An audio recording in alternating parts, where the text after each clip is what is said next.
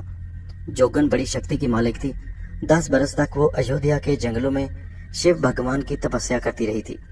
جوگن نے زمین پر سے مٹی کی چٹکی بھری، اس پر خفیہ الوپ منتر پھونکا اور مٹی گردش کرتے دھوئیں پر پھینک دی۔ اسی لمحے جمشید اپنی انسانی شکل میں ظاہر ہو گیا اور سامنے آ گیا۔ اس نے جوگن کا شکریہ ادا کرتے ہوئے کہا، نیک دل جوگن، مجھے واپس انسانی شکل میں لا کر تم نے مجھ پر جو احسان کیا اسے میں ساری زندگی یاد رکھوں گا۔ جوگن نے آنکھیں سکیڑ کر جمشید کا بھرپور جائزہ لیا اور بولی، میں نے اپنا انسانی کرتویہ ادا کیا ہے۔ جمشید جوگن کے سامنے زمین پر بیٹھا تھا اور جوگن کو احسان مند نگاہوں سے دیکھ رہا تھا۔ جوگن نے اسی وقت مٹی کے مٹکے کو توڑ ڈالا اور جمشید سے کہا، تم ایک بڑے خطرناک آسیب کے قبضے میں تھے، میں نے مٹکا توڑ دیا ہے، اب وہ خطرناک آسیب تمہیں دوبارہ کبھی اپنے قبضے میں نہیں کر سکے گا۔ جمشید بولا، جوگن دیوی، یہ کون سی جگہ ہے؟ میں اپنے گھر واپس جانا چاہتا ہوں۔ جوگن نے بڑے غور سے جمشید کی طرف دیکھا، وہ بھلا کیسے اس کو چھوڑ سکتی تھی؟ ایسا انسان جس پر خونی آسیب کا سایہ ہو، قسمت والی جوگن اور جوگی کو ملتا ہے۔ خونی آسیب کے لکش کو جوگن صاف طور پر جمشید کے جسم کے اندر دیکھ رہی تھی۔ یہی وجہ تھی کہ اسے جمشید کے جسم میں سے بدبو اور خاص طور پر خونی آسیب کے سائے کی بو آ رہی تھی۔